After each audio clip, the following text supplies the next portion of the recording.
મહેસાણા લોકસભા બેઠક દાવેદારી પરત ખેંચવા મુદ્દે પૂર્વ નાયબ મુખ્યમંત્રી નીતિન પટેલનું નિવેદન. લોકસભાની ચૂંટણીને લઈને ભારતીય જનતા પાર્ટી દ્વારા જાહેર કરવામાં આવેલી પ્રથમ યાદીમાં ગુજરાતના 15 ઉમેદવારોના નામ જાહેર કરવામાં આવ્યા છે, જેમાં ગુજરાતના રાજકારણમાં મહત્વની ગણાતી મહેસાણા બેઠકનો સમાવેશ કરવામાં આવ્યો નથી. ત્યારે પૂર્વ નાયબ મુખ્યમંત્રી નીતિન પટેલ દ્વારા પોતાની દાવેદારી પરત ખેંચવામાં આવતા મહેસાણા સહિત સમગ્ર ગુજરાતના રાજકારણમાં ગરમાવો આવી ગયો છે. ત્યારે રાજકીય પંડિતો અને અખબારી જગતમાં અનેક તર્ક વિતર્કો ઉઠવા પામ્યા હતા. ત્યારે રાજકીય સમીકરણોને કારણે 3 વાર મુખ્યમંત્રી બનતા રહી ગયેલા પૂર્વ નાયબ મુખ્યમંત્રી નીતિન પટેલ દ્વારા આ મુદ્દે મહત્વનું નિવેદન આપતા જણાવ્યું હતું કે મહેસાણા સંસદીય ક્ષેત્રની બેઠક માટે 30થી વધુ દાવેદારોએ પોતાના નામ નોંધાવ્યા છે. ત્યારે પ્રથમ યાદીમાં મહેસાણાના ઉમેદવાર નક્કી ના થતા વિટંબણા થઈ હતી. ત્યારે આ બધી વિટંબણા દૂર કરવા મેં મારી ઉમેદવારી પરત ખેંચી છે. તેમણે વધુમાં જણાવ્યું હતું કે જિલ્લા ભાજપ સંગઠનની એકતા જળવાઈ રહે, કોઈ એકબીજાને વિરુદ્ધ નકારાત્મક વાતો ન કરે,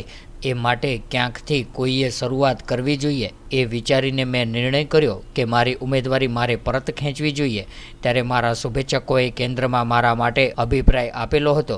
મારા નામની દરખાસ્ત પણ કરવામાં આવેલી હતી. ત્યારે બીજા તબક્કામાં મહેસાણા બેઠકના ઉમેદવારની જાહેરાત કરવામાં આવે તેવી શક્યતા. સમગ્ર દેશની અંદર ભારતીય જનતા પક્ષના ઉમેદવારો પસંદ કરવા માટેની કાર્યવાહી રાષ્ટ્રીય પાર્લામેન્ટરી બોર્ડમાં અત્યારે ચાલી રહી છે અને ગઈકાલે ભાજપના ઉમેદવારોનું પ્રથમ લિસ્ટ ત્યાં મંજૂર થયું અને જાહેર પણ કરવામાં આવ્યું, જેમાં ગુજરાતની 26 સીટોમાંથી 15 સીટોના ઉમેદવારો જાહેર કરવામાં આવ્યા છે અને મહેસાણાના સીટના ઉમેદવારનું નામ ગઈકાલની યાદી સુધી જાહેર નહોતું થયું. એટલે સ્વાભાવિક મહેસાણામાં જે દાવેદારોએ નામ નોંધાવ્યા છે એ મને જે માહિતી મળી એ પ્રમાણે 30 કરતાં વધુ ઉમેદવારી કરવા માટેના દાવેદારોએ, કાર્યકરોએ પોતાના નામ અહીંયા નોંધાવ્યા હતા. ગઈકાલે મહેસાણા સીટ જાહેર ન થઈ એટલે મને રાત્રે મનમાં એમ થયું કે આટલા બધા ઉમેદવારો છે, પાર્લામેન્ટરી બોર્ડ ગુજરાત પ્રદેશમાંથી પણ જે તે નામો પસંદ કરીને ત્યાં મોકલવામાં આવ્યા છે, છતાં પણ હજુ મહેસાણામાં ઉમેદવાર નક્કી નથી થયા.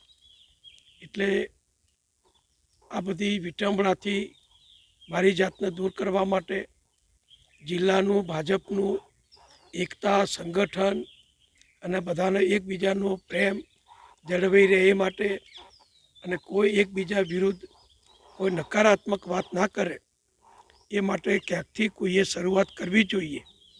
એટલે મેં મારી જાતે જ ગઈકાલે નિર્ણય કર્યો કે આ ઉમેદવારી જે મારા કાર્યકરો દ્વારા, હું તો ત્યાં જે નિરીક્ષકશ્રીઓ આવ્યા ત્યાં રૂબરૂ તો ગયો પણ નહોતો, પણ કેટલાક મારા શુભેચ્છક જે અપેક્ષિત હતા ત્યાં આગળ અભિપ્રાય રજૂ કરવા માટે, એ લોકોએ એટલે કે જિલ્લા પંચાયતના સભ્ય હોય, તાલુકા શહેર પ્રમુખ હોય કે જે અમારા અપેક્ષિત હોદ્દેદારો હતા, એમાંથી ઘણા લોકોએ મારા નામની પોતે દરખાસ્ત ત્યાં કરી હતી. એટલે મારું નામ પણ ચર્ચામાં હતું. પણ આટલા બધા નામ હોય ત્યારે સ્વાભાવિક મને એમ થયું કે મારે મારું નામ આમાંથી પાછું ખેંચવું જોઈએ.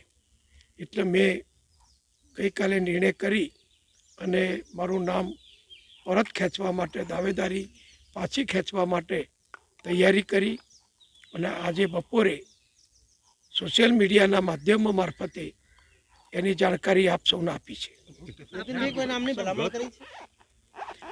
મેં કોઈના નામની ભલામણ કરી નથી, કારણ કે એટલા બધા ઉમેદવારો અહીંયા માગણીદારો છે કે એ બધામાંથી પસંદ કરવા એ હવે પાર્લામેન્ટરી બોર્ડ અને કેન્દ્રીય પાર્લામેન્ટરી બોર્ડ એમના વિશેષ અધિકારમાં આવે છે.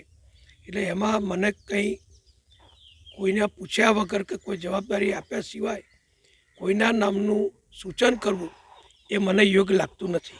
આપનું નામ જાહેર નથી થયું, મીન્સ આપનું નામ છે એના કારણે બધું અટકેલું છે એવું તમે કહી શકો?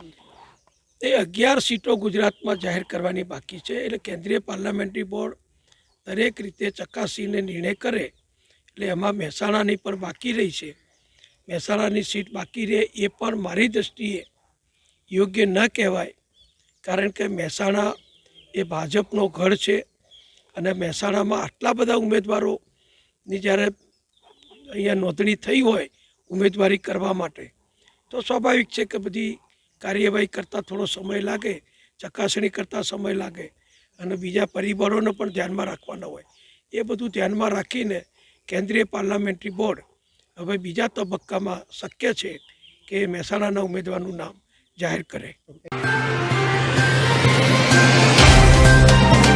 तो व्हाट्सएप, ट्विटर, फेसबुक, इंस्टा जहाँ भी आपका अकाउंट है, इसे शेयर बटन के द्वारा वहाँ पर शेयर करें